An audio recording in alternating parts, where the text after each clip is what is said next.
The possibility of Ashkenazi Jews being the smartest ethnic group in the world is a not wrong proposition based on average IQ scores.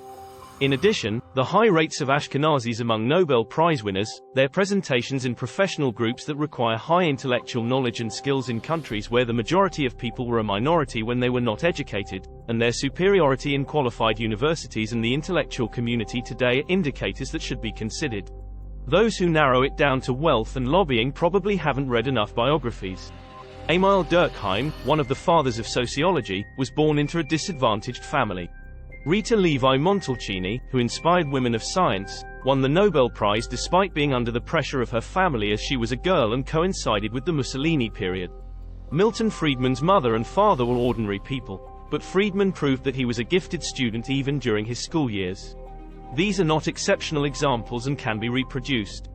It is necessary to accept that important historical dynamics may be effective in addition to some genetic factors in Ashkenazis, and if it is concretely known that inbreeding directly affects the carrier frequencies of some genetic diseases, it is necessary to consider that an introverted ethnic group may have other unique characteristics.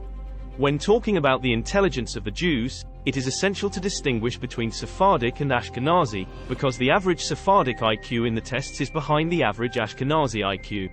Ashkenazis surpass even Far Eastern countries, which are known for their high average IQ levels, by a large margin.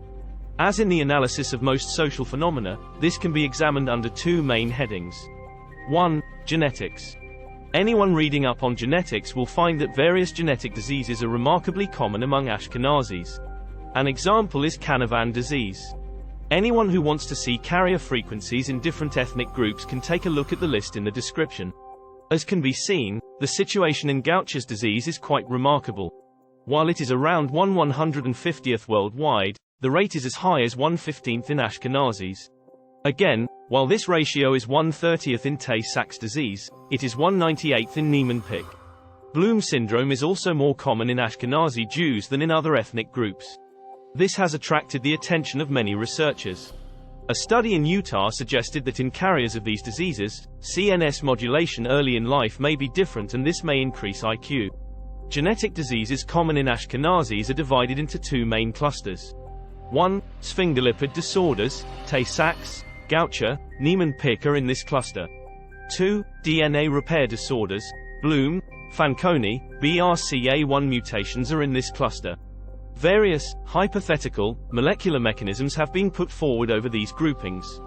For example, the hypothesis regarding BRCA1 is that because BRCA1 is expressed by embryonic and adult neural stem cells and down-regulates cellular proliferation, carrying a defective BRCA1 gene in heterozygotes is likely to release neural growth in a way that favors cognition. However, such studies have also received criticism. In the work titled Skin Deep, Dispelling the Science of Race, it was suggested that carrier frequencies were not high enough, and it was pointed out that conditions such as Tay-Sachs are also common in French Canadians. 2. Environment.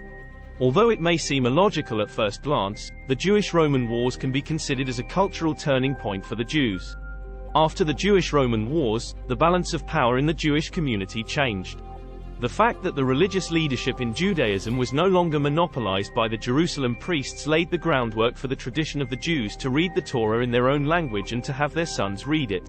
This situation will naturally help the Jews to reach a different position in literacy in the first centuries after Christ in a world that does not attach importance to literacy. From this point of view, it can be thought that high literacy rates may be a determinant for the Jews living in the diaspora to transform themselves into people who are needed in the society in the following periods, and that their success in lobbying may arise from the fact that the centuries-old diaspora life necessitates interlocking. You will appreciate that literacy also paves the way for contracted business ethics. Although Jews constitute a relatively small proportion of the population in the societies they live in, the fact that they showed themselves in occupational groups requiring high intellectual knowledge and skills earlier than other ethnic groups can be associated with such traditional advantages centuries ago. Okay then, take care dear. Do not forget to subscribe. Get savvied with us.